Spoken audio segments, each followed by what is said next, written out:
अब हिंदू मुस्लिम के बाद जो हमारा वर्गीय ढांचा है उसमें भेद करने की एक प्रबल कोशिश की है। उसकी पूरी मंशा है कि अब जातियों में किस प्रकार का विद्रोह किया जाए और ओबीसी और एससी के बीच कैसे लड़ाई करवाई जाए, यह उसकी पूर्ण मंशा है। मैं आपको बताऊं साथियों, बीजेपी का ये तो यूजीसी सिर्फ एक बहाना है, बाकी इसका असली काम आरक्षण को खत्म करना है।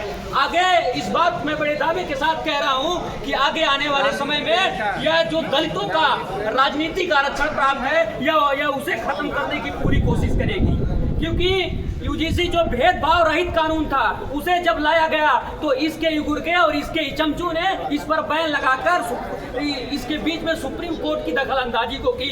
और जिस प्रकार से आज इस यूजीसी जैसे महत्वपूर्ण मुद्दे पर हमारी तमाम पार्टियां साइलेंट हैं, मैं उनको भी कहना चाहता हूं कि अरे जलते घर को देखने वालों, पूछ का छप्पर आपका है, आपके पीछे तेज हवा है, आगे मुकद्दर आपका है। उसके कत्ल पर मैं भी चुप था और मेरा नंबर अब आया और मेरे कत्ल पर तुम चुप हो, अगला नंबर आपका है। तो तैयार रहिए आप लोग, आगे आपका नंबर आने वाला है। जब आज छात्रों की लड़ाई है तो अगर इसमें किसान मजदूर नहीं शामिल होगा, जब किसानों की लड़ाई होगी उसमें छात्र मजदूर नहीं शामिल होगा, इसी प्रकार जब देश में सारे लोगों की लड़ाई में सभी वर्ग के लोग, सभी जात के लोग, सभी धर्म के लोग एक होकर इस लड़ाई को नहीं लड़ेंगे तो साथियों हम अपनी लड़ाई जीत नहीं पाएंगे। और इस बात मैं फिर कह रहा हूं कि लड़ाई हमारी आज की और वर्तमान की लड़ाई नहीं है, ये हमारी लड़ाई हमारे भविष्य की लड़ाई है, हमारे बच्चों के भविष्य की लड़ाई है, हमारे नौनिहालों की लड़ाई है। अगर इसे हम लड़कर रहेंगे, इसे हम जीत के रहेंगे।